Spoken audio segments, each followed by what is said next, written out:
Hello everyone and welcome back to the video. Today we're going to be talking about the top 5 things you can do when you have map control. Let's hop into it. Alright, so before I show you guys my list, I'm going to quickly define what map control is because I've seen this term being thrown around a lot in the AoE2 community. I just want to make sure we're all on the same page when we're dealing with this kind of topic. And it's very hard to describe it, I found, without running into like a circular definition situation where I'm using the word map or control to describe the term map control. So I'm going to use a circular definition, but I will give a challenge to you viewers. Let me know in the comments below how you would describe this term without using the word map or control, and the best definition I find will get pinned. But anyway, my definition of this is simply when you have the position in a game where you can move out freely wherever you want with either villagers or military, and your opponent won't contest you or can't contest you until you're at his walls or until you're at your opponent's base. So besides your opponent's base, you're pretty much free in that center of the map, that middle 50%, to do whatever you want. That, in my opinion, is when you have pretty much complete control of the map. When you don't have control of the map, you're going to be often running into enemy armies or running into enemy buildings that are a little bit further out from his base. All right, so that out of the way, let's hop into my top 5 things you can do when you do have complete map control.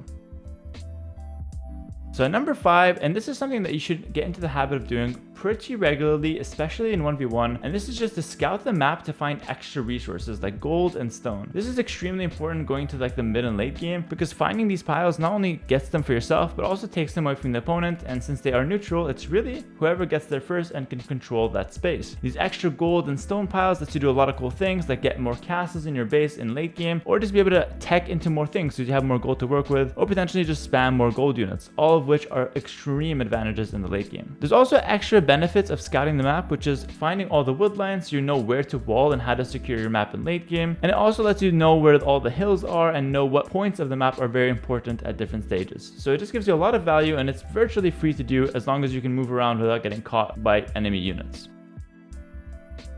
Next up at number 4, we've got continuously scout the edges of your opponent's walls or the edge of the opponent's base. This is extremely important because the biggest strength of walls is the fact that they deny you vision. That's at least my opinion. Obviously it's annoying because you can't get into your opponent's base easily, but the fact that they can play whatever they want and you have no way to know what they're going for is a really big bonus of having walls. I feel like that's not talked about enough. So my counter to this is to scout the edges of their walls or any space that they give you that you can like get some vision in. Even if you have to go forward with like a one villager building an outpost, any vision that you can get as deep as possible into your opponent's base is going to help you so much in determining what they're going to be going for behind those walls, because let's be honest, they can't hide behind them forever. Eventually they're going to need to come out to secure more map, more resources, more woodlands, whatever the case may be, more space even. And so when they do that, we got to make sure we know what army they're going to be going for and what options they want to tech into. So being able to scout very deep into your opponent's base or as deep as possible gives a lot of benefit. And the way to do this is very easy. Just patrol a few of your scouts or the longest range unit you have, like a crossbow, just around the edges of your opponent's walls and just see what you can find. Obviously, don't use your entire army to do this because you don't want to get caught by a siege unit. So just 1 or 2 units to scout is going to do it. And if you lose them, well, then you see what you lost them to and you gather information that way. And well, that does the trick.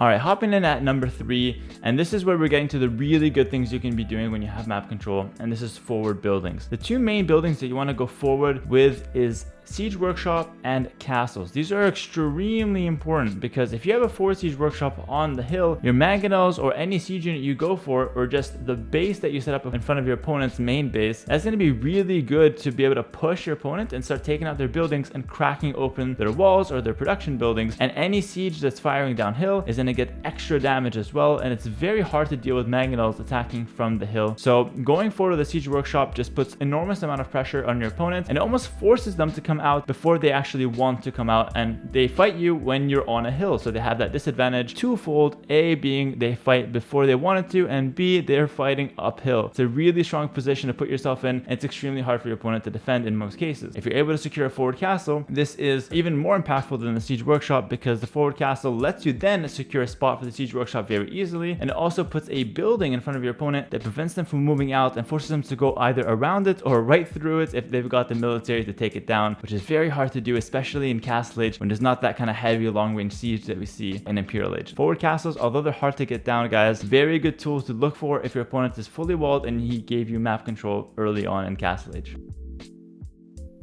Alright, number 2 is a little bit similar to my number 3, which is forward buildings, but this is more of a general thing, especially going into late game, and this is to secure the hills on the map with castles. This is really important because I'm not talking about just the forward hill in front of your opponent's base. I'm talking about the hills in the middle of the map and on the sides of the map that control the extra resources and that control like the space in the middle of the map that you can run through when you're trying to get to your opponent's base. This helps drastically control where your opponent can expand, and it also helps control the raids. If you have a castle on every single hill in the middle of the map, where can they pass to get to your economy without running through castle fire? And yes, some cavalry units can run through castle fire and take only a few casualties. At least then you have the vision to know where these raids are coming from. If you combine the strategy of having hills on the middle of the map with walls to restrict the cavalry from moving in, you're basically telling your opponent that the only way he's going to win the game is by pushing all the hills that you have with castles on them, and he's going to be having to fight uphill every time he wants to take one of them out. It's a really strong position to put yourself in, and it basically costs nothing, assuming you have the map control to put down those forward castles or those middle of the map castles without your opponent sniping all your villagers. Listen to those words carefully, Doubts. You can't lose your villas in the process. It's usually not worth it.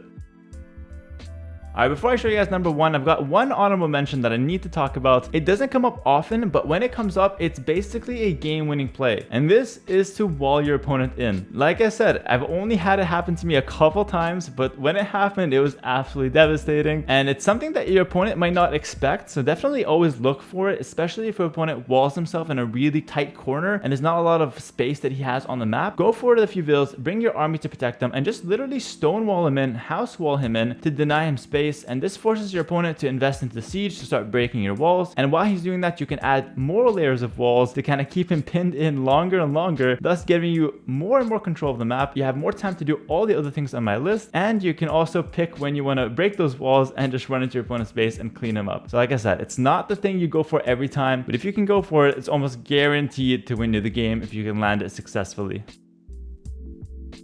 Alright guys, at number 1, the best thing you can do in every single game of Age of Empires when you have map control is to simply get the relics. This might have been an obvious one to those who play or those who watch a lot of competitive Age of Empires, but relics for competitive players and for casual players, for both categories, they're really good. Why? Because in competitive play, it's obviously really important to secure the relics for late game to give you a trickle of gold, which boosts your economy in the short run, and in the long run gives you the most valuable resource you can have besides stone in the late game. And using that gold, you can outlast your opponent in terms of making gold units, get more techs, or even just buy stone and make castles everywhere to do the other things on my list, like castles on hills in the late game. It's super strong. And for the casual player, well, the games last like 3-4 hours on average, so the relics give insane value. I'm not lying, you guys know it's true as well. So that's gonna do it with my top 5 things you can do with map control. If you guys enjoy this type of content, make sure to drop a like and subscribe because it helps motivate us to make more videos like these. I'll see you guys in the next one. Take care and bye for now.